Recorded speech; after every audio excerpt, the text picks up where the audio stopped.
out to all the listeners in France. Shout out to all the listeners in France. Welcome world, welcome world. Mouse painting on the ceiling, drips on the floor in the Met Life building. My life meant more. Had an auction out in Paris. Highest bidder yelled out $1 million for the canvas. He put it in his palace. Bronx kid, cut school, never seen the campus, but I spoke to the masses in all of the art classes. Different pairs of glasses that I always had to try on. My Converse had dye on that dried on. Put my Levi's on, mark my crayon. Roses for John Lennon, me and my friends cried on. Icons that write songs, I call them poised. We took Polaroids with photo toys, overjoyed. Told the clones go home, they were null and void. Kids followed my slick models, pictures of thin models. Central Park lunch was McDonald's. Big Macs, $1.50, straws and thin bottles. Coca-Cola logos, intern for Andy. Used to get them chalk and Bensonhurst from Sammy. Shout out to all the graffiti artists. Gave me advice when I was antsy. Shout out to 80s. Shout out to all the 80s. Shout out to all the 80s. Objects made accurate concepts. Pops kicked me out, so I abandoned the projects. Train yard bombing all day. Gloss spray. Snuck the C Wild style up on Broadway. Slept next to bums. Ink on my fingers. The stink used to linger. A little more paper. Gotta make some. My diva, I think like a dreamer. Factory like silk screen Mona Lisa. The arts. Shout out to the arts, y'all. Shout out to all the graffiti artists. Shout out to New York, Old New York, New New York. Shout out to Brooklyn, Bronx, Manhattan, Queens, Staten Island, Long Island, Jersey. Right. Welcome world, episode 77 of the Great American Hip Hop Debate Podcast. I am the brother Burnz. To the left, I got the brother B.S. Yes, to the OP. You know what it be, man. We here. On the check-in, we got International Blood. It's cracking my G. Yo, shout out Elder Sensei, man. Artifact. Absolutely. New Elder Sensei merch. He got like a little train model with the Artifacts spray paint logo on the side. Super limited, super dope. So check out the gram at Elder Sensei, I believe. Link with him, get you one of those. That's a collector's edition. Shout out to our guest today, straight from Brooklyn, better known as Crooklyn, the brother Carlito Black. Peace, brother. Thank you for being on the show, bro. We got a lot to talk about. The brother Carlito Black dropped an album earlier this year or late last year, an EP called When the Love Turns to Hate. We're going to get into that. He's also got a new single out right now, like Tunchi. Make sure y'all download that. Make sure y'all check the video on YouTube. And I do believe you also dropped some merch for that, right? Yeah. For that single, some shirts and stuff. Yeah, make sure like y'all. I saw that. Make sure y'all are following Carlito Black on the socials at I am the real Carlito Black. That's I am the letter M. I am, not like I am. I am the real Carlito Black. Make sure y'all following him on the socials on Instagram and stuff, so y'all can get your Like Tunchi merch and the links to the videos and the links to the music. Also, the brother Carlito Black got a show coming up August 27th. Where's that show at, Carlito? Binghamton, New York. All right, out in Binghamton. Make sure y'all get your tickets and come out and support the bro. Word up. Shows are back, yes? Definitely. Nice. I know for a while with the pandemic and stuff, a lot of shows were shut down. A lot of artists weren't getting really to go out there and touch the fans like they used to. So I'm glad to see that coming back. As a fan, you know, we like to go out there and see the live performance of the music, the show aspect of it. So we look forward to that, brother. August 27th. Make sure y'all get y'all tickets. Also, make sure y'all download When the Love Turns to Hate. Before we get into Carlito Black and his career and his projects, which I want to get into all that stuff, I want to talk about a comment that was made, I don't know, maybe like a week ago, a week and a half. Jemele Hill of ESPN fame, right? Well, she's not with ESPN anymore, but yeah, that's where most of us know her from. Would y'all consider her a controversial figure? Not necessarily controversial, but she does have hot points that she hits. You know, well, she had the whole thing with ESPN and why she left and all that. Right. Is that, to me, that's not controversial because she was just no. But is she portrayed as controversial because she speaks her mind. Speaks her mind and wasn't afraid to butt heads with ESPN. I mean, if you consider that controversy, right? Like that's how I see it. Like, I always see her in the news depicted as a controversial figure, but only because she's not afraid to bite her tongue, one, and she's not afraid to point out the hypocrisy and the underlying racism that occurs at ESPN. Allegedly, assumingly, I'm not there. More often than not, almost on the daily. Well, that's again, it's like it's funny because I was reading an article and it's like the pot calling the kettle black. She's controversial because she actually speaks her mind and she voices those opinions. But if anybody else would do it on like Fox News or whatever, it's just her opinion. You know what I'm saying? And it is what it is. It's like I seen this thing where in Dubai, for instance, you have a lot of people that go there and this and that, and they're not from there. You know what they call them? Since they're not brown and black people, you know what they call them? Expats. But if expats. But other people are called immigrants. You understand what I'm saying? It's like you have it's like a double standard. You dig what I'm saying? First of all, fuck Dubai because you can't even smoke weed there. Nah, I'm never going to Dubai. Yeah. Is Jamel and damn, I didn't even want to get into Jamel Hill and her whatever, but is she? Is the way she's portrayed a result of her being A, female, and B, a black female? Absolutely, 100%. I believe that. That's fucked up. Fuck ESPN. Shout out to Jamel. I mean, it could be. Don't bite your tongue. It could be. Yeah. All right, but what she said was that I found to be controversial. She believes that people need to start removing Biggie and Tupac from their top 10 list of all-time rappers. What was her reason? What? Basically, she said times have changed. People have gotten better. Styles changed. The music has progressed. Whatever they did, obviously is legendary and it's classic, but maybe it doesn't carry enough weight to sustain them as a top 10 rapper in 2020. Did she compare them to anybody? I don't recall, but I want to say no. I think she said Young Thug is better than them. What? If she's no, I'm talking shit. That's the problem with Jamel Hill. You got these takes, you know what I'm saying? And it's no diss to Young Thug. No diss to Young Thug. You know what I'm saying? But how do you guys feel? Let's go to our guest first. Yeah. Do you feel she was bugging, or do you think maybe she has a slight point regarding Tupac and Biggie, maybe needing to move or maybe even move around? Because I just think that ever since they died, everybody's like Biggie's number one, Tupac's number two, or Tupac's number one, Biggie's number two. Right. And I think the deaths played a lot into it. And I kind of agree. Maybe it is time for them to like move around. I don't know. What do you think, Carlito?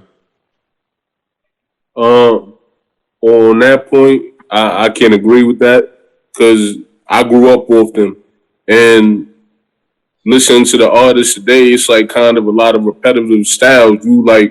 They had their own styles and their own way they did things, and as far as switching the flows and like what they rapped about and how they rapped it, they put themselves in their own category. So people really can't. I don't agree with they should be taken out of something they didn't really have a chance to grow in.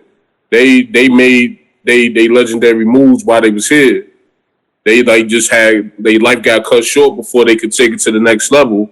And I'm a fan of new rap today, but not majority of it. I'm not a fan of majority of it, but they kind of set the blueprint for a lot of artists out here. Whether a lot of artists get credit or not. Right, that's true. I can agree with that. Mate, what do you think, Blood? It depends on what kind of list you're talking about, because Jamel Hill is saying one thing, but in my mind, she probably means something else. Maybe in music right now, the top 10 list is what she's talking about, but you can't tell me, hey, you got to remove these people off your top 10 all time, because dead or alive, they're still better than what's coming out now. You know what I'm saying?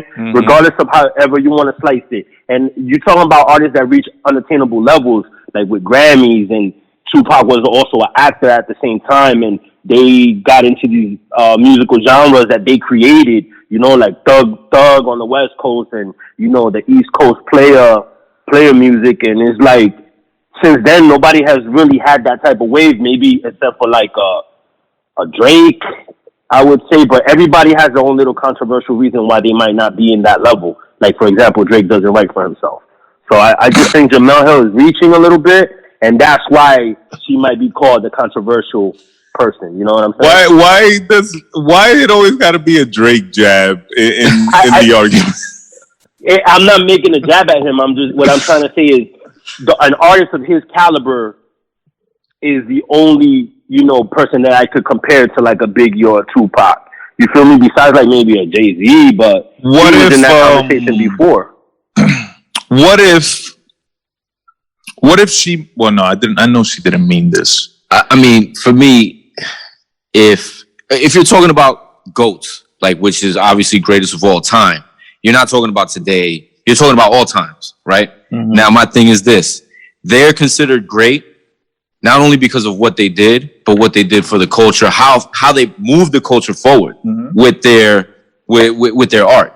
You understand what I'm saying? And what they did, nobody else. And the thing is also, they did it in their own unique way. It's not like, and I hate to say this, I'm going to sound like the old hater, but today is like Carlito Black said, a lot of people sound the same. Mm-hmm. They're following the same patterns. They're all stepping in line with each other. Where these brothers were, one went one way, the other one went this way. You understand what I'm saying? And they still had such a tremendous impact that when they died, their legacy just kept on and growing. On top of that, I'll pose this question to you this way though, Burnz, to play devil's advocate. Who, besides like a Drake, for example, would you consider is a rapper that can fill their shoes or like is in their caliber? You know what I'm saying? Right now. Oh, right now? I mean, like an artist from today? I don't. Yeah, like an artist from today. You know, I always say J. Cole probably is the best artist out right now. I always try to think of it in comparison, a career comparison. So Biggie and Tupac. You're not thinking like died in '96, right? Well, no, of course. I'm thinking of everything. But one of the important factors that I think of immediately is these guys died 24 years ago. Yeah. Roughly. Yeah. Right. Think about from now, 24 years from now. Mm-hmm. Who will still be getting played from now?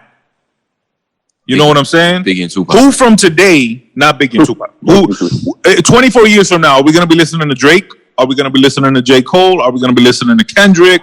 Are we going to be listening to, what's my man's name? Tyler, maybe Push. So one of the important aspects is longevity. Who will ever be able to achieve the longevity that these guys achieved in death? Right. You know what I'm saying? It's not like they were even around 24 years fucking putting out consistent albums and projects and work, whatever, acting, whatever. No, their longevity came with death, in death. Not exactly, because their greatness preceded their death. Yeah, but already right, but their careers lasted 4 years, 5 years. I don't know. Tupac maybe a little longer because he came out earlier. Yeah, but the majority of their legacy has been in death. And it absolutely makes them great because of what they did while they were alive, of course. Yeah. But I don't think any artist from today, I can't imagine any artist from today we're going to be 24 years from now arguing about their greatness. Right. You know what I'm saying? So that's one thing. Number two, like, what artist from today has affected the culture like that? Yeah. Who, 10 years from now, who are they going to be sampling? Whose lines are they going to be recycling? You know what I'm saying? Yeah. Quotables. Yeah, I can't think of majority of the artists today. They not really. They say they are, but they ain't really focused on the culture. They're not. More so the fame and they want to go and the money. They not really focused on the culture. So to answer your question, Blood, I can't really. I don't see anyone today being held to that caliber. They're not focused on the art, like the actual. What I think. Therefore, why I mean Jemele Hill has made a controversial statement in saying that. You know what I mean? Yeah, no, I definitely think it was controversial, but I also definitely think her job is to sometimes be controversial. Yeah, she has to, she has a show or she has a podcast, whatever her platform is, she has to draw listeners in. So she's going to say, Haven't I came on here and said Tekashi's the king of New York?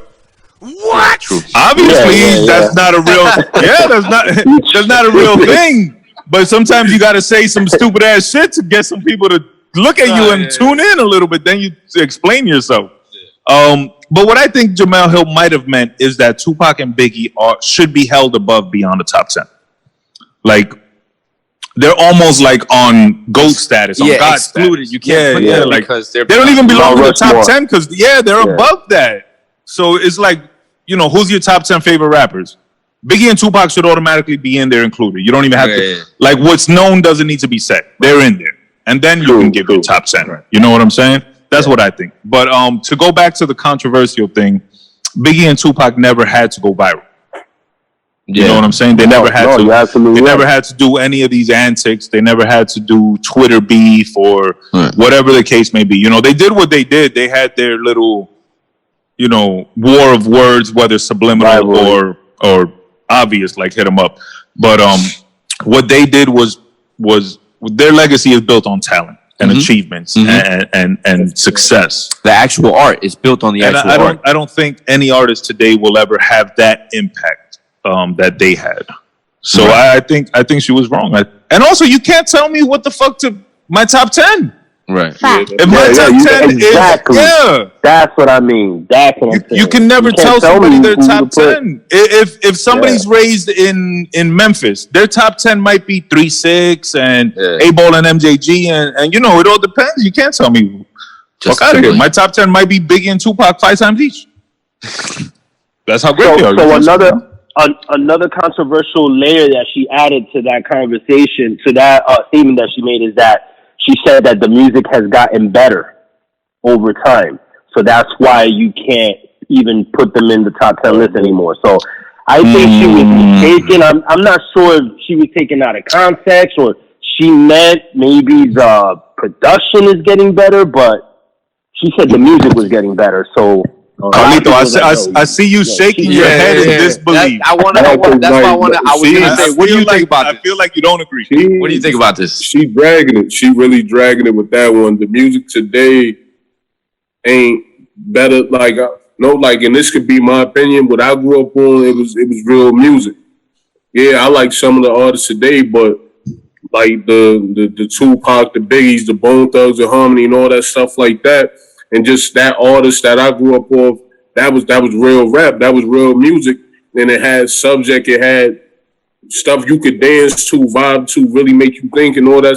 Like I said, today's music is so repetitive that like before, like soon as you hear the beat, you already already know what they about to talk about. I already know. Exactly. Yeah, so you already know what kind of cadence they'll use. I get it too. And two things that I feel are lacking in hip hop, and I won't agree with Jemele Hill. I don't think the music has gotten better.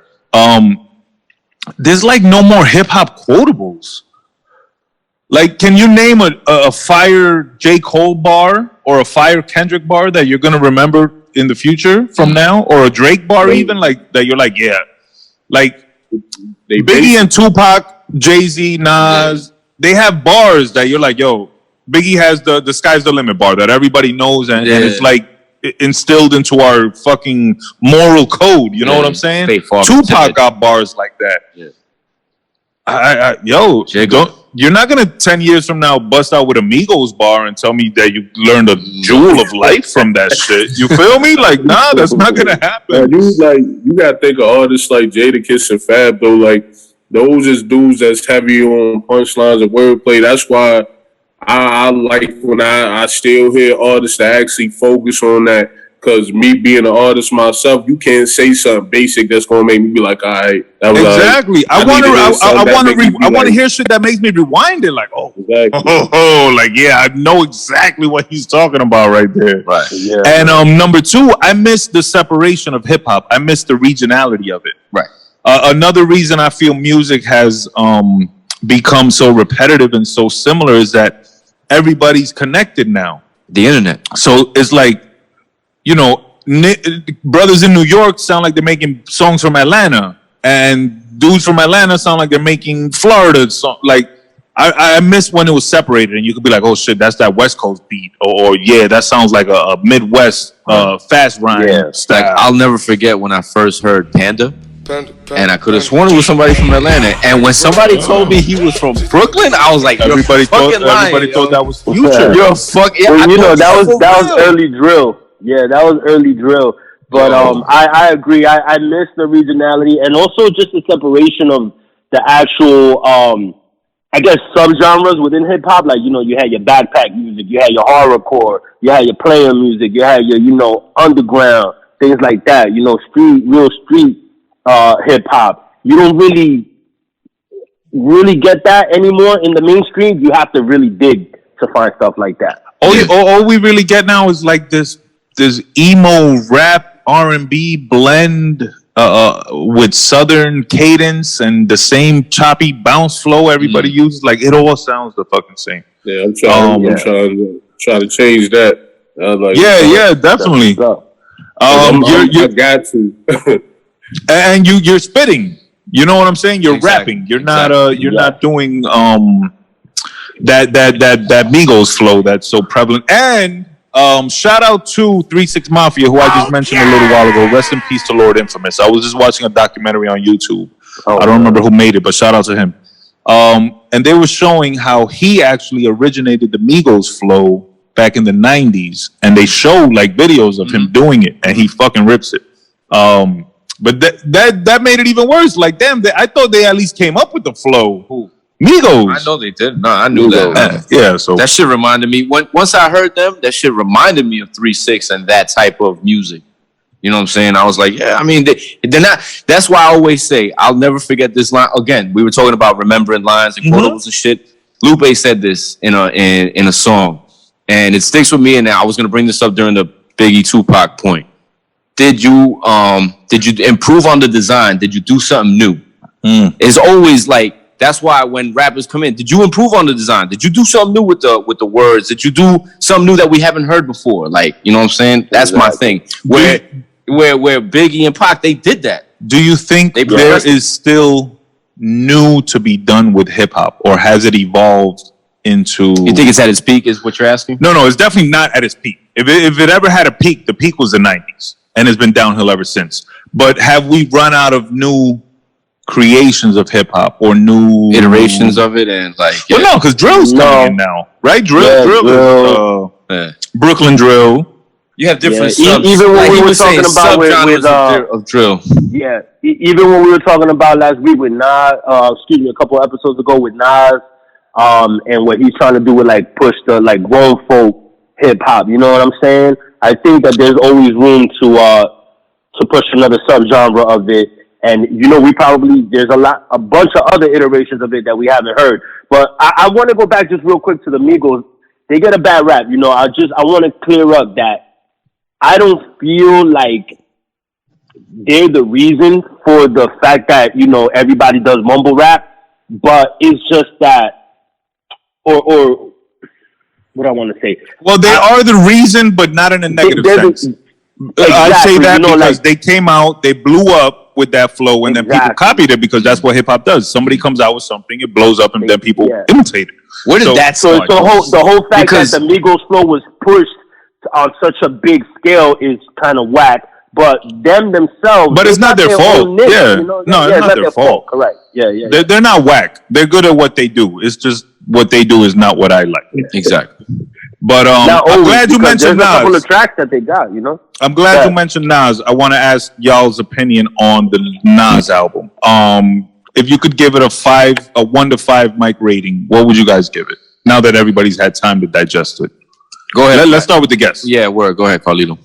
3.5. 3.5. Blood?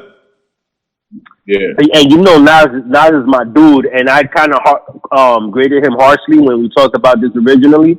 But I'll give him right now, on like third or fourth listen, I'll give him like a 3 on it, to be honest. VS? I agree with the guest, Carlito, and I will go 3.5. 3.5? Yeah, I'm right in that range. 3.5. It wasn't his best work. But you got to remember, 3.5 is done. It wasn't his worst work. Yeah. Not at all. 3.5. No. He does have some bright spots on the album. Real dope tracks, I'm going to say. Real dope that I'll go back. I'm like, no, this is a dope track. But just a lot of misses that I'm like, man, why did he do this? I want him to get away from Hit Boy. That I don't think that was a good marriage. But that was just quick Nas talk. I didn't want to stay there too long. But go ahead, Blood. I feel like he's missing, again, like what we spoke about with Lost Tapes 2. He's missing like a producer, like somebody to get the project, and then like mix it again. You feel me? Like he's missing that third element for some reason. Like somebody to be like, nah, this track, it doesn't belong here, or it got to be redone this way. You know, like for example, I'll give you a perfect example. The track with Lauren, I don't hate it, but I don't love it. And it kind of bothers me that I say that, like, I don't love a track with Nas and Lauren. Well, that's because your expectations were so... Correct. Yeah. And I think if maybe she would have sang on it along with her verse, and maybe they would have done a couple other things, like made it a little bit longer, because it just ends real quick. It's strange, bro. I'm like, this is a weird song. And then I hate the song with EPMD and Slim Shady. Ready? I do not like that. I don't like that either. I don't know what the fuck Eminem is talking about anymore. But anyway, let's move on. I want to get into Carlito Black's career, but before we do that, very quickly, I want to touch on the Milk Crate Challenge. Have y'all seen the Milk Crate Challenge? So whoever, any of our listeners out there that haven't seen it, and very quickly, shout out to the listeners, everybody checking in on Apple Podcasts, everybody checking in on Spotify, and everybody checking in on YouTube. Make sure you like, comment, and subscribe. But for any of our listeners who don't know, the Milk Crate Challenge is basically people are taking milk crates, they're building like a staircase, two-sided staircase, and the challenge is to go up the one side and come down the other side. Now it's difficult because the balance shifts because of the milk crates, and it's funny because people are busting their fucking asses, and that shit is dangerous as fuck. So, first of all, people got too much time on their hands, and second of all, people have no fucking concern for their body or no care for their physical. Like, yo, I would never do that. I can only imagine landing with your spine on the edge of the crate and how much that would fucking hurt, bro. Fam, when all you're thinking about is going viral, who cares? They don't give a fuck. They're like, I will break my back to go viral. There is no profit in going. I don't know, maybe I'm wrong, but I can't see them profiting from going viral off the milk. You and I, two able-bodied and minded people, yes, we agree with that because that's fucking stupidity. But people where all they see is like, oh, I'm gonna go viral if I do this. I'm gonna get these. Fuck if I got a broke back. So, Carlito, would you do it? No. Would you try it? When I see the challenge, it's like being kids. It's like being old, like what we used to do as kids, do stupid shit like that. And like I'm grown now, like my body ain't the same. I ain't trying to fall on my neck. Like, nah, I can't do it. That's like a 2-month healing process. 2 months? Hell yeah. You land the wrong way, it might be 2 forever. Listen, I was playing ball, and I'm still in the boot from playing ball a month ago, my nigga. Like, imagine me going up that shit and busting my ass, my nigga. No way. It reminds me of when niggas used to do the wrestling shit off their house. Remember that? Like, off their house and like, you know, that's crazy too, bro. People are crazy. Shout out to the bro, White Mike.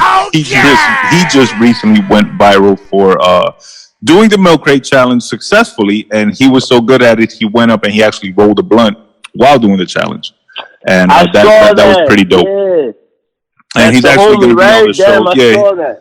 He's going to be on the show in a few weeks to talk about his basketball league. He partnered up with Newark and the mayor of Newark to create a basketball league. They actually just wrapped up. They gave out the MVP and the finals MVP and all that good stuff. So he's going to come up to talk about that. But he completed the Milk Crate Challenge. So shout out to him. Shout out to anybody who hasn't completed the Milk Crate Challenge and busted their ass and is probably laid up right now, black and blue. Fucking twisted neck, all that shit. Shout out to y'all. For real. But let's get into the brother Carlito's Black's career. Let's start with the EP, When Love Turns to Hate. Interesting title. Yes. What brought about that title? I try to keep every project I do. I try to it's like a storyline. Like every project I ever did is a storyline, like another chapter into like my career. I make it like a movie, a book, and stuff like that. But when the love turns to hate, pretty much was at that moment that's the thing that was going on the most. There was a lot of people that I thought would be more like happy for my success that was close to me that became like they kind of looked at me in a funny way, like, oh, how he able to do this and do that or whatever like that. He think he this and that. So I'm like, damn, that's crazy to me. I'm like, this is coming from like home team. So I'm like, it ain't even like love no more. Like they really like hating on me. But I was like, instead of like, cause most dudes these days, they don't want to hear what you got to say. So I'm like, all right, I'm going to do it the best way possible and I'm going to put it into the music. So that's when I thought of the title. Yeah. Do you is it like the crabs in the barrel mentality? Where you're beginning to catch some traction, you're beginning to gain some success, and the hate like the hate is turned up the more success you achieve. From the first time I started this, like I can honestly say I ain't gonna do like a lot of artists that be lying, but I actually started my whole career out the mud, like hustling in the streets, investing my money from hustling into the studio time and the videos and everything like that. And it was like the more I did and like the more shows I would get booked for, interviews I did, like you'll see a lot of people around me, they energy would be different. Be like, yo, and bro, you noticed it right away? Yeah. It don't take me long. Coming from where I come from, you got to be on point at all times. So absolutely. As soon as I peeped it, I'm not like me. I don't more so say something on it. I kind of like give people the chance to bury themselves. So I'll be like, all right. So when I would like kind of be like, yo, I got this show coming up or whatever like that, and I see the look on people's faces, I'm just like, damn, like it's like that shit. That fucking sucks, bro. You're supposed to be happy for me. Yeah. You know, to go back to the conversation we had just a few seconds ago regarding rappers and memorable lines. I don't know if y'all remember that JayZ had a concert in what's that club in Webster Hall, the B-Sides concert, maybe 2 years ago or something. And he actually kicked a freestyle, and in the freestyle he said, it's like the crabs in the bucket, but they never told us crabs don't belong in a bucket. Yeah. You know what I'm saying? Exactly. And we can all make it out if whoever gets up top pulls the others up. Another aspect of hip hop that has changed, in my opinion, people don't help pull each other up anymore. It's very like you were saying earlier, Carlito Black. Artists are not doing anything for the culture. Right. It's me. What can I do for me? How can I get rich? How can I blow up? My man's right here next to me, and I can help him. But fuck out of here. I need to. Well, that all goes into. I believe that all goes into the competition of it. Like if he gets on, there's a good the weak-minded people that don't believe in themselves, that don't know what they're doing or whatever. They believe that if I put you on, there's a good chance that you might be better at what I'm doing than me. And you're gonna outshine me, you know what I'm saying? So therefore, I gotta keep you down. I gotta keep you down here, and I gotta be the master of this. Nah, that's not. You know what I'm saying? But that's the mentality. No, I know, but that's just when we were coming up, we had competitiveness, but it was like let's compete to see who can succeed the most. But we both gonna succeed. You know what I'm saying? Now it's more like, and I could be wrong again. I'm not in the industry. It just seems more cutthroat. It's not. Let's both succeed. You're right. It is. It's a lot of cutthroat people in it that's more for themselves than anybody else. Me, right? If like I'm the only artist on my brand and on my team, and my team pushes me to be the best artist I can be for the people that's in my team. But when I do stuff with certain other artists, like features and stuff like that, it's like kind of. I let any artist know, you get on the track with me, like you got to bring your A game because that's what I'm doing. So you got to bring your A game. But when I do my verse compared to their verse, they kind of look at me like maybe I shouldn't have put him on the track with me because he didn't went off and I ain't come off the same. But I look at it like this is still a win-win. Right. You got your fan base, I got my fan base. They gonna want to tune in. Yeah, and if they're smart, that should be the challenge. Right. Like, all right, he just killed me on my track. I need to go harder now. I need to step my pen game up instead of looking at it from the negative, jealous aspect. Yeah. It just seems there's a lot of jealousy and like, I don't know. It's shady, man. Well, I mean, Tribe Called Quest said rule number 4080. Industry people are shady. Yeah, so that still rings true. Back to the project though. The cover is inspired by Do the Right Thing. Did you was that your idea? Did you input on that design? Definitely. That was my whole idea, especially coming for the side. Me and my team had a conversation about Radio Raheem and everything like that, doing the right thing, and because he had the rings, he had love and he had hate. Yeah. So I'm like, that'd be a dope concept if we bring that back. So we hollered at my team. They hollered at this dude that do covers. He kind of drew out the cover first, and he was like, "What you think about this?" And I'm like, "Yeah, that's definitely what I was gunning for." So that's how we went with that. But yeah, I definitely had input on that. No, that's dope. Is Do the Right Thing like one of your favorite movies? I was just gonna say Definitely one of my favorite movies. That's in my top 5. I've said it on this show many times. That's one of my, if that movie comes on and I just happen to catch it in the middle, I'm watching from the middle to the end. You know what I'm saying? That's one of my favorite all-time favorite movies. Yeah, of all time. Yeah. Spike Lee killed that. Definitely. Now on the project, dope project. Do you recall who produced the intro?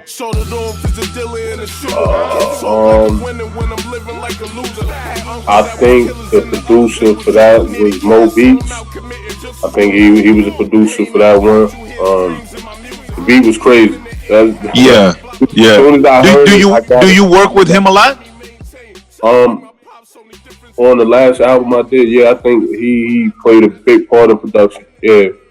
Okay. Dope. Shout out to Mo Beats. The reason I ask is because on the intro, I don't know Mo Beats and I don't know his influences, but we were talking earlier about 3 6 Mafia, and it for some reason that track, and there's like another track or two on the album that they remind me or they feel to me like they were influenced by early 3 6, maybe because of the samples he uses or whatever. But I think they're super dope. Like the intro might be my favorite song on the actual album. Like I love that beat and I love how you attacked it. Yeah, for sure. Yeah, I had to bring that New York feel back. Like me, I'm real on like just New York music in general, and I feel like that's something like a lot of New York artists lack. They lack that originality. Like people gotta understand this is the birthplace of hip hop, and you can switch your flow, switch your style up, but never forget where you come from. For anybody that's from New York doing music, so when I heard the beats for the intro, I'm like, now I'm about to talk filthy on this. I'm really about to talk about New York talk. So when I first came on, started off as a Dylan and a shooter or whatever. I'm like, all right, I'm gonna run with this one. And a lot of people that was in the studio with me, they heard the track. They was like, nah. That's New York right there. They said that sound like a mix of old and New York, but they was like, that's definitely New York, and that's the look I was going for. Dope. Yeah, I definitely enjoyed that one, and I also agree. New York artists tend, again, back to the internet and everything being connected. Yeah, there's no regionality. Yeah, there's no regional sound, so New York artists don't often sound like New York artists. I'm telling you. And we're waiting for that to kind of become the norm again, I would suppose. With the exception of few, there's a few that are still doing it. There's a few, but they don't achieve the mainstream success. I was just gonna say they're not in the mainstream. They're not. Yeah. Also on the project, you have a song called Fold. It's dedicated to the female listeners. Very dope, very descriptive, I would say. Like you really got into describing the mood and the vibe. I like that.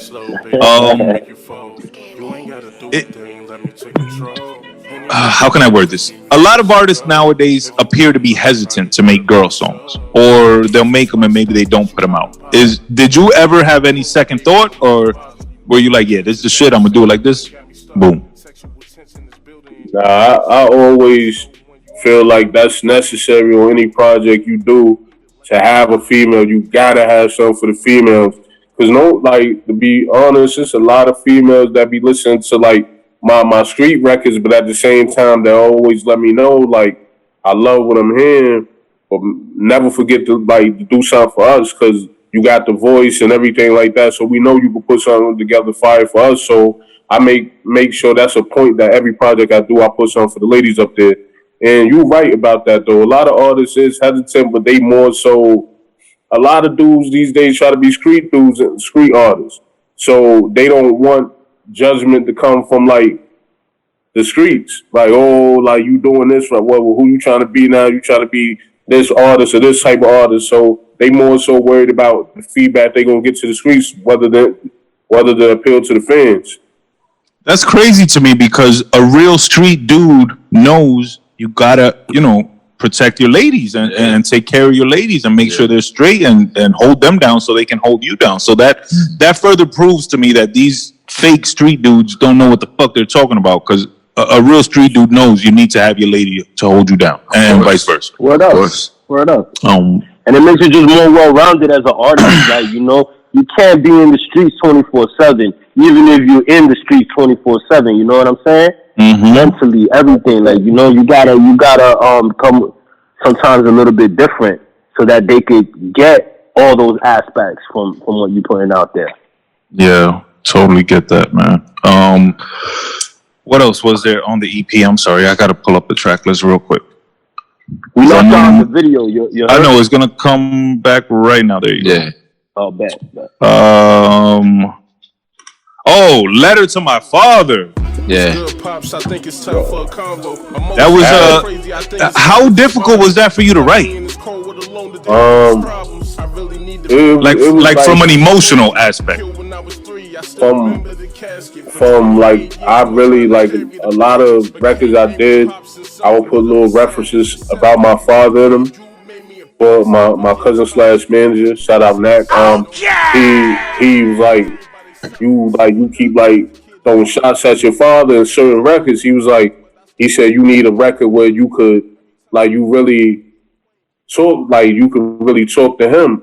Because if you all pay attention to the intro, I had a line in there when I said just like my pops, only difference is that gangbang. So when he heard the references, he was like, all right, he said, I got you.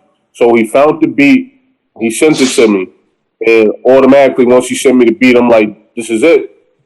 And I just started writing, and in a sense, yeah, it was like it wasn't more so hard to write the song, but it was kind of more so difficult to relive certain things, because for a long time because it was like he ain't died from natural causes, he died in the streets. So I had to block out that aspect because I lost him when I was 3. I remember being at the funeral and everything and going screaming, which my mother didn't understand, but it was a difficult thing to kind of bring back the memories and be like, all right. But to me, I felt like this needs to be done. I need to get this off my chest. No, I can totally feel that, and the song is so so descriptive that I don't know you, I've never met you, and from just listening to that song, I knew what you just said. Your pops passed when you were 3. He did not die of natural causes. It occurred in the street. It was definitely hard for you. I believe you should be around 31 years old, if my math is correct from the song. I think you said 28 years later, I'm still doing it. Something like that. 33. More or less, right? Yeah. No, and I mean, I can hear the connection that you still have. You know what I mean? Yeah. No, so definitely when I heard that song, I actually had to bring that one back when it ended. Again, thank you for being honest, vulnerable with yourself. Yes, with your music, letting us in. Like I said, I learned a lot just listening to that one song. Rest in peace to Pop Dukes, of course. Absolutely. And yeah, I'm glad you put that one out, man. That's real music. I always say my favorite thing in music is when I can feel the artist. Right. You know what I mean? When I can feel what you're going through and what you're feeling. So when I heard that song, I definitely I felt it, and Major props, bro. Got a lot of feedback. I got a lot of feedback from that one. A lot of people called me. Was like they like checking on me, like kind of like, and like it kind of felt weird because it was like it happened like when I was a kid. I'm grown now, but a lot of people was like, "Yo, that's crazy. I didn't even know that." And they was like, "You had that song had me crying. Like you had me thinking about my pops. You made me want to call him." Like so, it was just like it's crazy to see this. This is to get the support from the people that I got from that song because a lot of people was like, "Yo, I cried." Like I really cried. Wow. And even definitely when I put the video together, it was just like a lot of people was like you already wrote the song, I just crying. Then you put the video together. It was like that's round two crying, but it definitely was one of the realest songs I ever wrote, and I got more music like that coming. Was the video difficult? The video was more difficult. I cried at a certain scene. The funny thing, I actually posted that on my IG. I like was standing by the water. I was at Burnz, I was standing by the water, and when I was doing like a scene, it kind of like at that time it was like, damn, like I really didn't like wrote this song for you and like it's out and I finally got it off my chest. But it was like, damn, like I'm here and. It made me think about a lot. It's like I got kids now. I got a rap career. Yeah. I'm doing this. I'm doing that, and I can't even look at this man and tell him like, like look, like your son doing it. So it really hit at that moment. It really brought out the emotions because I kind of like thought like he haven't seen me do like nothing. And it's a lot of emotion at once. Mm-hmm. No, definitely, bro. Props to that. Props to the song. Like I said, rest in peace to Pop Dukes. And yeah, man. Definitely, everybody go wherever check he's that at, he seen you, man. Everybody should go check that out, man. That's And again, like Burnz said, man, like tough song, bro. Thank you again for letting us know that you're a human being. You're not just it's not like you're trying to portray that I'm a street robot. Like this is what I do. I'm emotionless. A super thug. Exactly. I'm a super thug, and this is all I do. Nah, you're a human being. You have your own emotions, and you got your own plights that you went through and shit. So thank you for that, man. And that's got to be one of the most difficult ones in life. You know what I mean? So lose a parent, like I can only imagine how that would feel, and no one looks forward to that. Shouts to you, man. Shouts to you for even like the courage to put that out there, man. Because a lot of people would have just tucked that, put that in the tuck, and nobody will see the light of day of that. You know what I mean? Yeah, for sure, bro. Appreciate that. You have another song. It's out on YouTube. I seen the video. It's called "Since You've Been Gone," and on this one, you actually wrote a letter to hip hop. So I wanted to ask you, how do you feel about the current state of? Because in that song, you speak to the genesis of hip hop and the OGs and the people that laid the groundwork and the foundation for what we all, learned from and grew from today. But how do you feel about the current state of hip hop and the temperature of it and what's going on, the trends and stuff? As an artist, I'm an outsider looking in. On the artist perspective, my thing is I expect more. Like I expect more people to do what they got to do for the culture. Like I'm not a fan of the gimmicks. I'm not a fan of doing stupid shit to go viral. Like I'm a real fan of the culture. That's why I do the music I do. But like I feel like it's at a, I'm not gonna say it's lost, but it's at a hesitant place. Cause I feel like I'm not even gonna say myself personally, but I feel like hip hop needs a real artist to be at the forefront. Like I think artists like Meek Mill and artists like that should step up to the forefront and like be more consistent. Cause when you look at Jadakiss or whatever like that, that's what hip hop needs. He even with the versus battle, that's what you call stepping to the forefront. You letting the people know that real hip hop is still here, no matter what. Like if they saying this switch up, it's this type, but it's still here. And he did that at that versus battle. Like he really stepped up to the forefront. It was like bars is still here, real music, all that's still here. What today's is, like I said, it's too repetitive. Yeah, I already know what to expect. They videos the same. Either it's going to be about doing drugs, it's going to be about money, females, and all that stuff like that. And it kind of put me at a place where like Like, what the hell is this? Like, how y'all take everything we had that was legendary and bring it to this where it's so repetitive? You can't fuck up the game when we had artists like DMX and Bone Thugs and Harmony and Naughty by Nature and Tupac and Big and Snoop and NWA. You know, like, it's too many people that set trends in the culture that it shouldn't be at this point.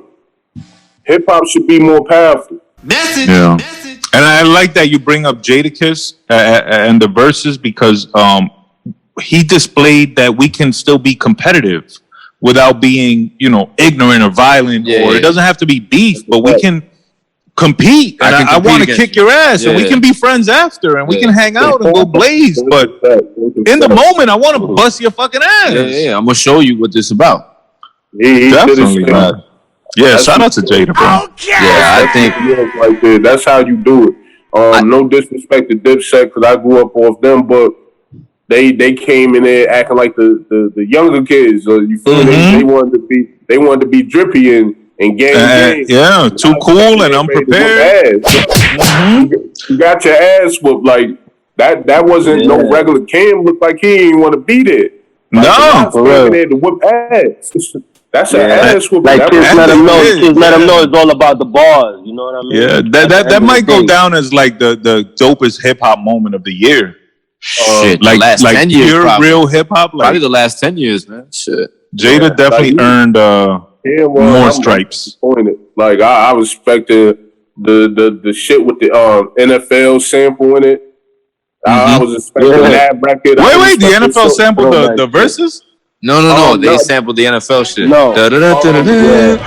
Yeah. That one, like, it's just an older one, but people would have known, like, soon what the world mean to you, stuff like that. When he was word up, all that dumb shit he be doing, like, it's too much of it's too much gimmicky shit and this rap shit. And I'm proud of myself because through all that shit, I stayed me.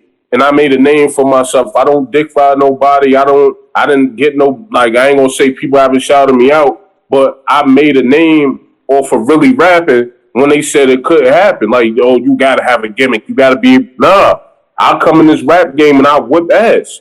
I'm trying to show people that real rap is still hit heavy. Because ball for ball, I'm one of them dudes that's not taking, like, no mercy on no rap, but like, you get on the track with me, either you come 200%, or I'm gonna whip your ass on the track. That's that competitive nature that we need right there. That's that friendly competition. But I love what you just Big Pun, because Big Pun used to invite dudes on his track just to whoop their ass. Like, yo, I want to feature you, but I'm gonna fucking mop you up. You know what I'm saying? But steel sharpens steel. That's what you're supposed to do. But I love that that the brother Carlito Black mentioned preparedness, because I thought Dipset showed up like they weren't prepared, and I think a lot of artists, when you look at their like stage show and even what they do on songs, it just doesn't seem like they're prepared. Like they're not at home in the mirror practicing their bars with the brush anymore, or they're not practicing their stage show. Like a lot of these stage shows you see, they kind of just like drag their ass up on stage. They're not really moving. They don't. Yeah, I think they're too high or some shit. Too fucking perked up that they're not. They're not even running around the stage and jumping excited and shit. What we saying, Carlito? They worried about they drip. They divas. Today's artists is divas. They showed to be born and shit. They worried about they drip and how they look. They don't want to sweat. They don't want to bust a sweat. I'd be happy when I'm on that stage and to see people reaction and they go. That makes me want to go crazy. Like I don't do boring shows. Like if you want to in the show with me, you like I'm gonna bulk on you. Like you better like turn up. Like because it's something that don't happen with everybody. I can honestly say I never had no bad show because the people, even if this their first time hearing the song, they'll literally try to learn the words right then and there. Good.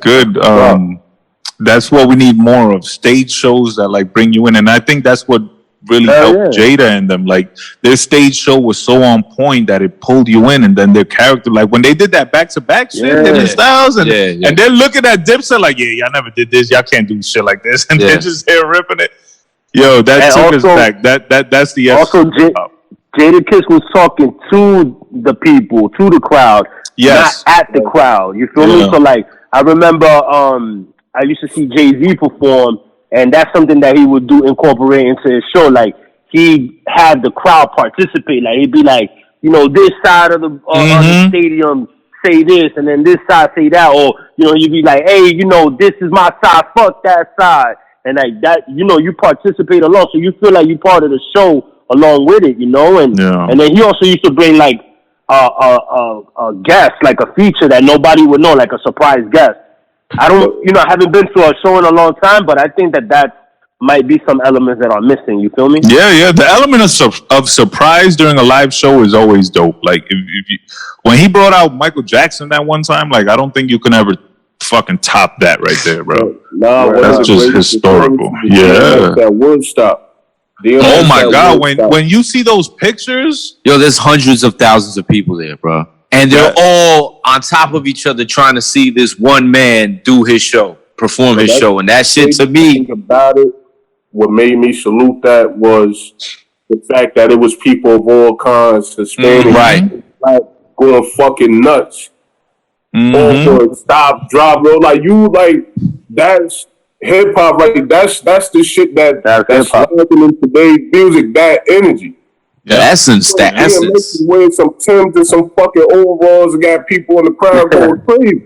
Yeah, and he's bouncing and running and jumping. That's what I mean. That energy and that connection with your audience. And, you know, that was one man on a stage with a microphone controlling 100,000 people. Yeah, and if he would have said, everybody put your left hand up or your right hand, whatever the fuck, they would have all did it, and it would have looked crazy. Yeah. But it's like Carlito just said, he wasn't worried about the way he looked. He was up there in some fucking sweating bullets and probably fucking dusty ass had a little dust in him and shit. He didn't give a fuck. But the focus was the music, was the art. Rest in peace, DMX. The focus was the art and the crowd. Absolutely, and that energy, man. That's something that'll never be duplicated. Not X. But speaking of energy, I went to a DMX show.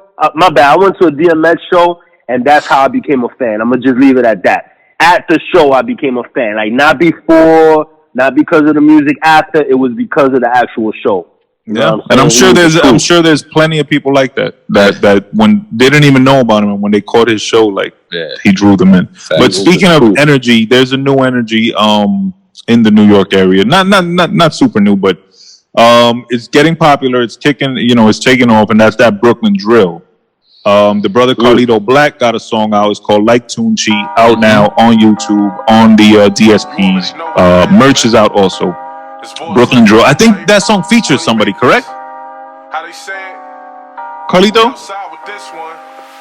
Tunchi, like Tunchi? Yeah, like Tunchi. There's a feature on there, right? Yeah, 2M Fin.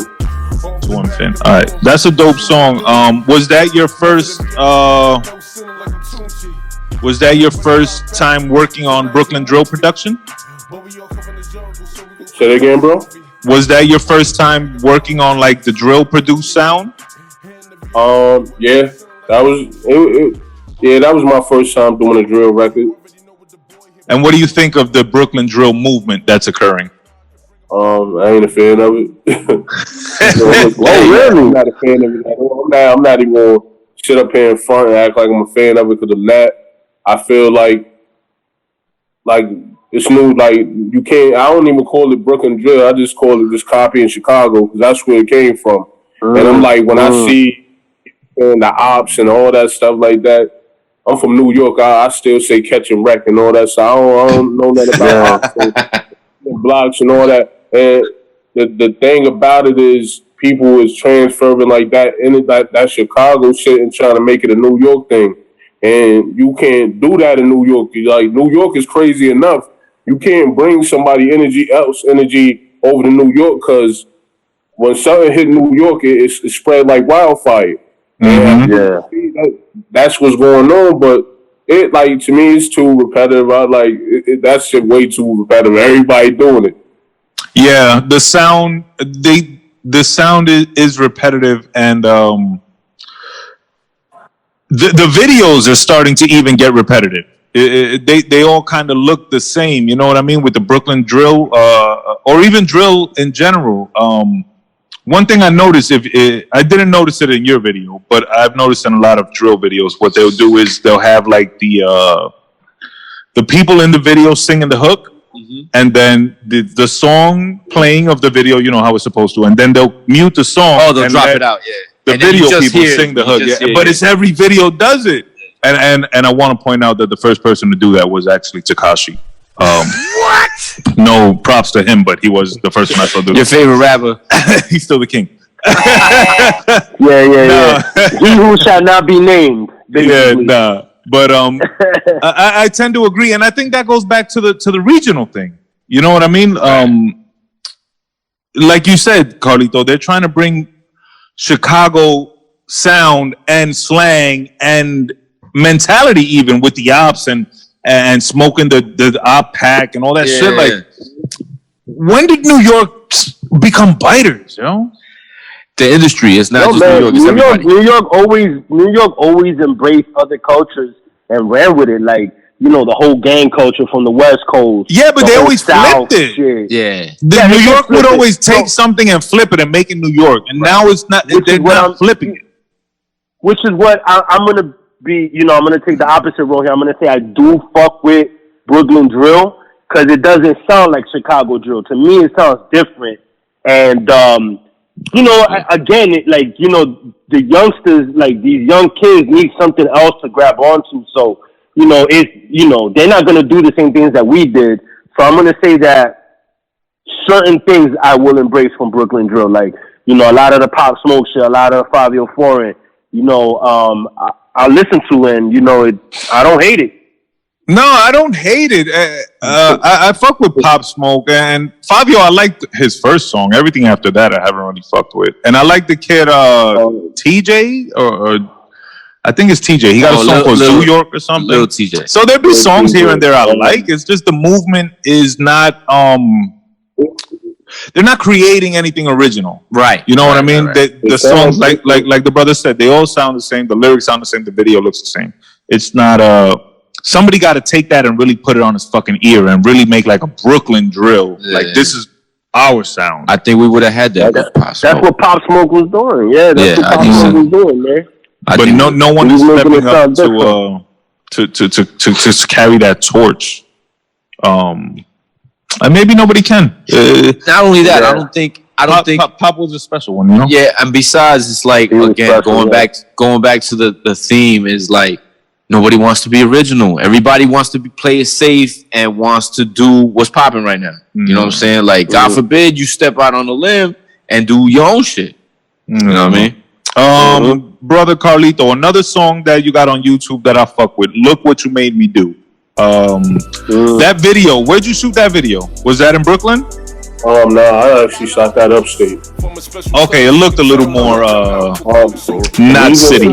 The reason I shot it upstate is like a videographer listened to the album. He asked me for the album, so I sent the link. He listened to it. He was like, yo, bro, please, can I shoot the video for it? So I'm like, yeah. He said, I just want to shoot the video for it. I don't like no charge, no nothing. I just want to shoot the video. So as soon as he said that, I'm like, all right. Kid, like, and I saw his work before, so went up there and got that done.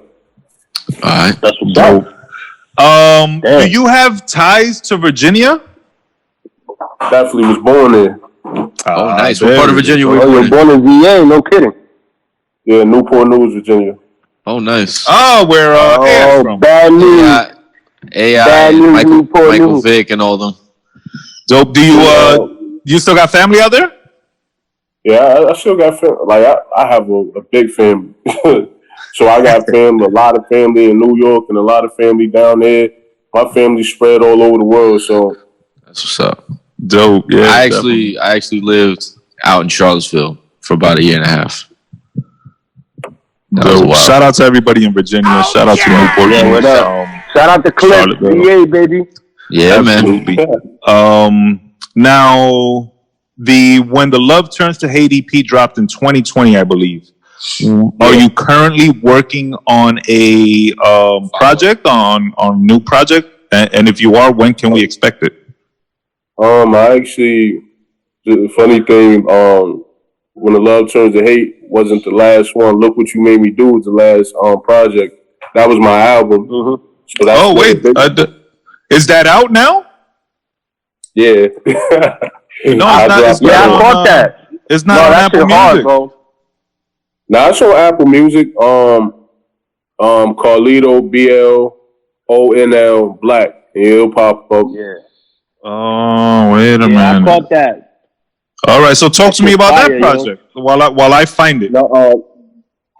Like look what you made me do.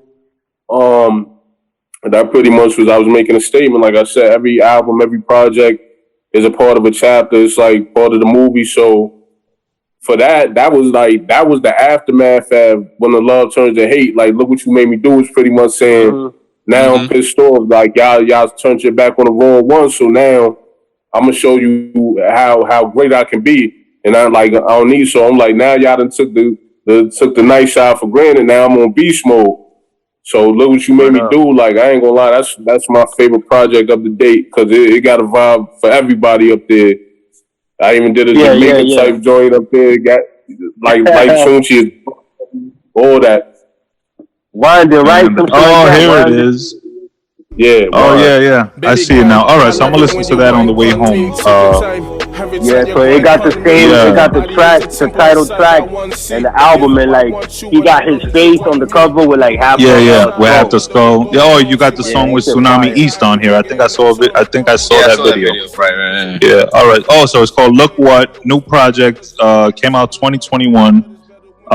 If you're looking for this on Apple Music, you have to search Carlito, BLONL, Black. Carlito space BLONL space Black. And you'll find the new project, Look What. I'm going to check this out on the way home. I see it starts with a spoken word poem intro. Is that something you also do, poetry? Pretty much that was inspired by DMX. That's actually before he passed. I'm like, I want to do something like X would do it. Like, cause I'm like, I remember he'd be at award shows and all that. He'd do it like, and I'd be watching on TV like, this is like, damn near got the whole audience about to cry. But I'm like, hell yeah. Dude, like get like goosebumps on the back of your neck. It's like a lot of artists don't pay homage to the ones before us, and that's the problem. Like, if you really pay attention to the artists that came, you'll learn so much that you can use in your career that like it'll help take you to the next level. If you pay attention to the artists before they set platforms for us to follow. They like you just gotta pay attention. But yeah, definitely got that from X. So if you say that about the artists and like studying them, the track like Tunchi obviously is Lil Wayne's nickname. You fuck with Lil Wayne and shit? Have you? Yeah, I fuck with Lil Wayne. Like, I ain't gonna, like, me being from the East, I'm not gonna say like he's my favorite rapper. Either but I like his certain records he did, certain freestyles and everything like that. Yeah, and you know what? To go back to what we were talking earlier about artists who have had an impact on the culture similar to a Big and a Tupac. Lil Wayne may be up there. Although I'm not a big fan of Lil Wayne, he definitely had his run. And when he had his run, you've seen a lot of you see the results and the ramifications of his run. Like his the Lil Wayne trickle down. Yeah, with Uzi and Young Thug and Gunner, like they're all seeds of what Lil Wayne did, and so just to go back in that conversation, he's someone that might be included in that Biggie and Tupac stratosphere. But yeah, Look What 2021. Everybody, make sure you go download that. Everybody, make sure you go check that out. What producers did you work with on that project? I worked with Mo, Othello Beats, Jay Mello. He put that's my son. He produced a joint up there. Mo Beats, Othello Beats, Jay Mello. Wait, you said that's your son? Nah, like he my dude. Oh, No, I thought because I think if I'm not mistaken, Styles P just put out a song produced by his son. Yeah. So oh shit, dope, no shit. Yeah. Well, now hip hop and we are at the stage where our artists' children are exactly coming up and in it. Yeah. Like Christopher Rios and shit. Yeah, but shout out the new Woo. Yeah, shout out Mo Beats, shout out Othello Beats, shout out J Mello. Are there any producers that you want to work with? Any dream collaborations? A-Rap Music. That's an underrated pick. I could see that. Oh man, I used to when I used to go on YouTube and before the whole internet era when you used to buy the How to Be an MC mixtapes with all the beats on it, the CDs like that. I hear A-Rap Music beat and I'd be like, yo, this dude here. He was young though. He was young doing it. He was young making beats like that, so I feel like he was way ahead of his time. Jalil Beats, he kind of I definitely wanted to do some with him. Heat Makers just for the historic factor. I feel like the anthems and shit. Kanye West, even though he bugged out right now, I still musical genius though.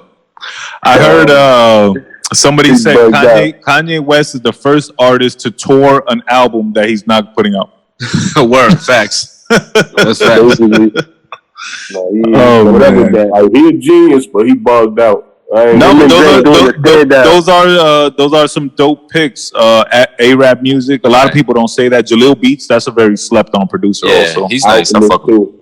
Alchemist too, definitely Alchemist. Alchemist just put out a I don't know if you want to call it an album, but it's called an MC's Best Friend Volume 6. Oh yeah, and it's like a bunch of Alchemist beats. Yeah, so I remember what you're talking about though, going and buying the instrumental beat CDs, DJ Arms and shit down the Canal Street. Those are good times. Now the kids just go to YouTube and find beats, and I always laugh when I see like Pop Smoke type beat or Meek Mill type beat. Like, how the fuck that's what he would rap to? But that's the era. That's the era we live in. That shit is bugged out, bro. Yeah. But going back to when Burnz mentioned your son, you got a track on that album called Motivation that you talk about your kids. Well, it's actually dedicated to your kids. And you said that you got 2 sons and a daughter. How was that? How was that tapping into that vulnerability and putting that on wax? That to me that was my favorite song on the album because at the point of my career where I'm at, I'm getting a lot of love and my kids is my biggest fans. Like they'll come up to like my daughter, I want to be a rapper or a singer. My son, daddy, I want to be like you. And then like I'll be like literally I'll be just sitting there and then might hear one of them start mumbling words to my song and I'm like, hold on, I'm like, what you say? Like what you made me do or something like that. So they become my motivation. They literally push me, be like, yo, daddy, when you gonna make more music and I wanna hear new music and all that stuff like that. So it's like when you got that type support system in your corner, I felt like it's only right I give my babies a proper shout out. Yeah, man, absolutely, bro. And you know, they going to school every day and be like, "Yo, my dad's rapping." Hell yeah! shout out to all the dads out there, bro, doing the right thing. I ain't gonna lie, we was in a restaurant and my daughter ran up to somebody. He was like, "You know my dad?" And I'm like, looking, and he's like, "He's Carlito, he a big rap star." And I'm just like, "Yo, come in." That's dope. You can't run up on nobody like that. Hey, man, they're walking, talking promotion right there. Hell yeah. God bless you. Your manager and your security. For real. And actually, now that you mentioned that, Blood, shout out to Shaquem Durant. That is, that's part of your team, correct? That's your management? Yeah. He part of the team. He pretty much like the head of the street team and everything, promotions and reaching out to people. Yeah, definitely. He was the one that reached out. Shout out to him. Shout out to him. Word up. Yeah. And shout out to the 75718 Money Gang for sure. Yep. That's a team right there. So what can we expect, Carlito, for the rest of 2021 and going into 2022? More interviews, more shows. definitely more music. I'm working on a project now called Nothing Personal, Just Business. That's going to be the new project I'm working on, making that an EP. And like the production and everything on that going to be crazy because I got a lot of people that have been sending, like, filling my email with beats. So I got to actually take time to sit down and pick ones I'm going to use for the project. But a lot of people kind of ask for that. They keep asking me, yo, bring that intro flow back. We want that intro flow back. So I'm gonna hold it down. I got something for the people. So I'm definitely Nothing Personal, Just Business. That's on the agenda next. More shows, more interviews, just staying in beast mode. Whoever told you the intro energy, I fuck with them because I think that intro, man, that's for sure. If you make 10 of those, you out of here, bro. Yep. It's pain music. It's pain music. I've been through a crazy tough life, and I took everything I've been through, whether good or bad, and I put it into my music. And the beauty of it is a lot of people that can relate to it. So that's what makes it hit different. Because when I say like certain lyrics and things like, and for people that know me personally, it'd be like, yo, I remember when he went through that shit. But for somebody that went through something similar, they'll be like, yo, but I done had people, yo, bro, thank you for the music you make, because like you like really didn't stop me from doing some crazy shit, because you don't just say what you did, but you talk about the consequences of it. That's an important aspect of hip hop that is often overlooked. People love to glorify the street life, the thug life, the drug dealer life, blah, blah, blah. Yeah. But they never talk about the actual ramifications and consequences of those actions. And that's where the real shit starts. Exactly. That's where the real fucking pain starts, the emotions, that's the when shit the really family got to go through. That's one of the big tracks where you talk about that is What You Know About. And that's featuring Cavalli, if I'm not mistaken, on your album. That track is fucking fire. That's one of my favorite tracks on the album. It's very up-tempo, but it's hard, bro. I was in Atlanta when I recorded that, and I kind of like, it kind of hit a nerve, because that's why my voice, like people be like, yo, he turned to a demon with his voice sound like that. So when I said it, the press without a dollar, that's real shit. The press without a dollar. So I'm outside trying to get it like my father. I'm starving, taking risks. I ain't doing this for product in my pocket with a pistol in my box. It's a shame to have this weapon, but I know that I'm a target. Like, that's real. That's like real shit I've been through. And I was actually talking a situation, but it's like, I just want people to know, like, I'm not coming at you with no fabricated bullshit. I ain't trying to amp your kids up to get up and say, oh, I want to be a street dude or whatever like that. I'm trying to let you know, like, this shit don't come with nothing but losses in jail time. Like that shit is dumb. Like, I don't promote that shit. Like, you might hear me talk my street shit, but it's more so I want you to know, like, that shit ain't what these, like, a lot of these rappers put out, like, it's cool, and that's where it's at, because like, they won't tell you about the losses or the friends that stab you in the back in the street shit. That shit real. Like, yeah, exactly. There are consequences for those actions, bro, and usually they are very unfortunate. But shout out to you for keeping it 100 with the listeners, with your music, with yourself, the stuff you put on wax. That isn't easy. Thank you for letting us in and showing us that stuff. We definitely look forward to hearing more. The new project, everybody be on the lookout for that. Go check out Go check out When the Love Turns to Hate. Go check out Like Tunchi on YouTube. Go check out Since You've Been Gone on YouTube. Everybody make sure you're tuned in for the show August 27th in Binghamton, New York. There's a lot of people on that flyer. Get your tickets now.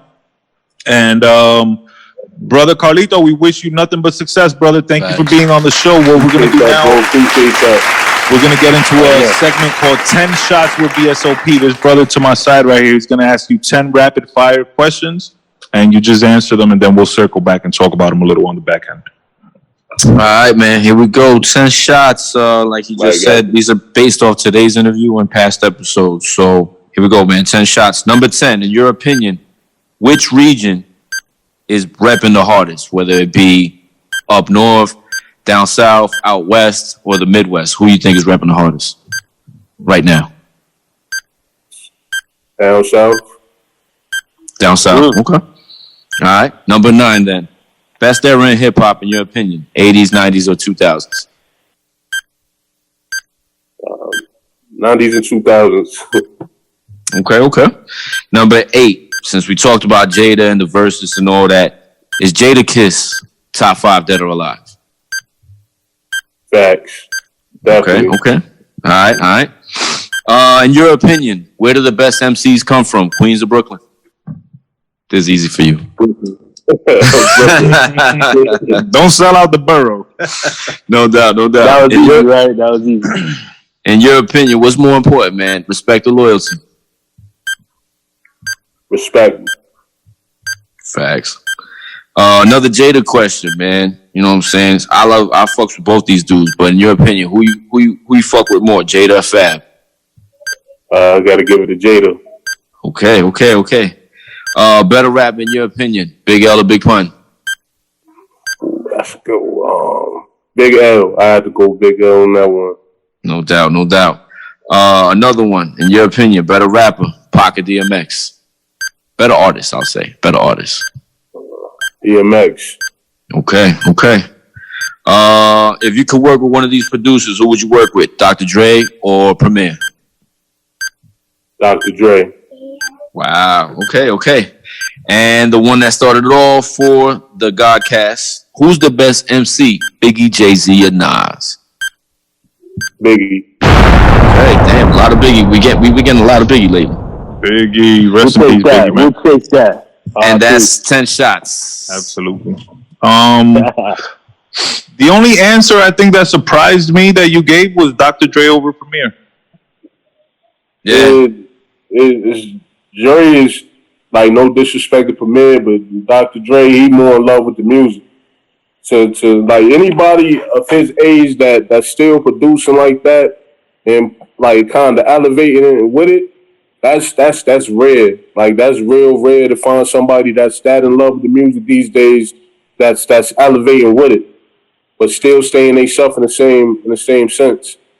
Right. True that. Go ahead. Go ahead. If you could tell him anything, and I mean anything, so he could release Detox, what would you tell him?